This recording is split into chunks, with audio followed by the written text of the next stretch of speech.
First day on the job, newly sworn-in Supreme Court Justice Brett Kavanaugh takes his place on the high court, hearing his first arguments today. This after a ceremonial swearing-in last night at the White House, in which he sought to ease partisan fears surrounding his appointment. I take this office with gratitude and no bitterness. On the Supreme Court, I will seek to be a force for stability and unity. My goal is to be a great justice for all Americans and for all of America. I will work very hard to achieve that goal. I was not appointed to serve one party or one interest, but to serve one nation. Joining us right now is presidential historian Doug Wead. Doug, good to see you. Thanks very much for being here this morning. Give us your thoughts as the Kavanaugh saga continues and Justice Kavanaugh begins his first day on the job today. Yeah, I think the real story here, Maria, and by the way, hi, Dagan and Matt, Lindsay, I think the real story here is Donald Trump. The Democrats are used to getting their own choices for the Supreme Court, and they're used to the Republicans generously giving them another one, like Gerald Ford did, like George H.W. Bush did, and like, in a way, Ronald Reagan gave them at least a swing vote. So here, Donald Trump had two choices. Both of them are conservative, and I think the Democrats took it to the wall thinking they could get him to back down or flip on it, and they have a different kind of president, and he didn't do it. That's good. Yeah, this is true. Doug, the thing that's most amazing is that usually presidents, when they get into the hot seat with a nominee, they drop them. They say it's not fair, but, we just got to move on, maybe pick someone new. Trump did something very unusual, something I don't think another president would have done. He stuck with Brett Kavanaugh through the lows of these charges. That's pretty astounding, isn't it? Yeah, it is, and especially, Matt, Maria, when you consider the next person, the next man in was going to be a woman, and it would have been very difficult. The Democrats had kind of painted themselves into a corner with these charges that had been made, so it's interesting that he stayed the course. It looks easy, these Supreme Court nominations. It is not, and history shows that it is not, and this president has got a remarkable record so far here on this. Doug, the margin that Brett Kavanaugh was confirmed by in the Senate was the slimmest, I think, since 1881. How does that stack up compared to what you've seen as a historian?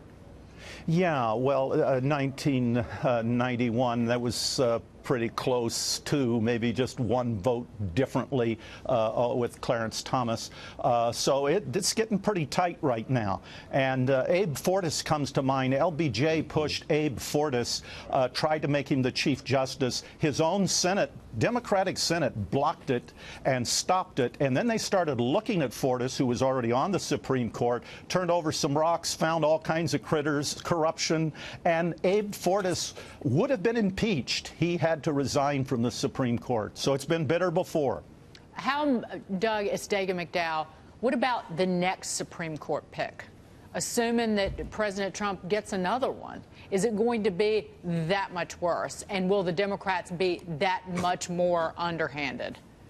Yeah, but I think it will, and I think there might be another one. And what's left in their playbook, this has kind of backfired on them. And if they now try to impeach him, I think it's going to backfire greatly against them. They've got to be positive for something. They can't always be negative about something, and they got to get their facts together. Just think of this. There are men on death row that the Innocent Project has released because the forensics showed that they were innocent. The DNA proved they couldn't have committed the murders, yet they were there because of personal testimony, eyewitnesses, which can make mistakes. So you've got to have all your facts together if you're going to try to pull off something like this. Oh, my God. The left will go absolutely insane. Insane. They will just go crazy if he chooses another Supreme Court justice. I tweeted this out yesterday, the ages of current SCOTUS justices. Kavanaugh, 53, Gorsuch, 51, Kagan, 58, Sotomayor, 64, Alito, 68, Roberts, 63,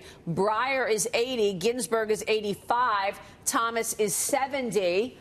Just putting that out there in terms of where we are in the Supreme Court justices and their ages. Kavanaugh clerked under Justice Kennedy. Do you see him being a Kennedy-like force on the court, or more to the right in the mold of former Justice Scalia?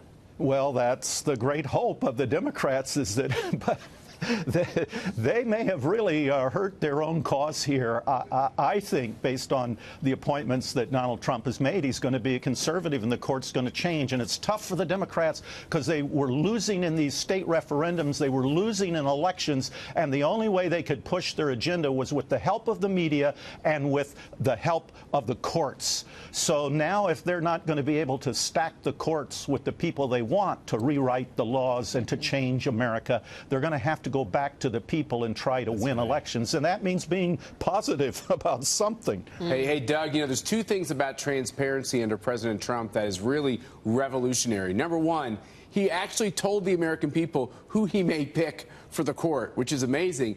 And number two, the Republicans didn't have to pick a stealth nominee who was like hiding his conservatism or originalism with the Constitution. Brett Kavanaugh has 300 opinions, many of a dozen or so were picked up by the court. So it's been complete transparency. Do you see that as a good trend? Well, I think it's a very good trend, and it's more fair.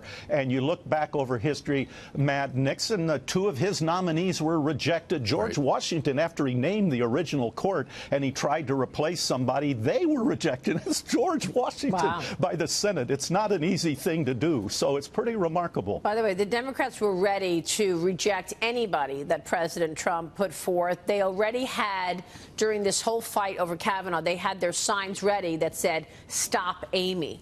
So they were ready for Kavanaugh to go away and him to choose Amy, and they had those signs ready too. So it didn't matter who it was. Well, they were trying to push online. You saw it with the left-wing nuts push Kavanaugh out and try to get President Trump to nominate Amy Coney Barrett, which again was a ruse.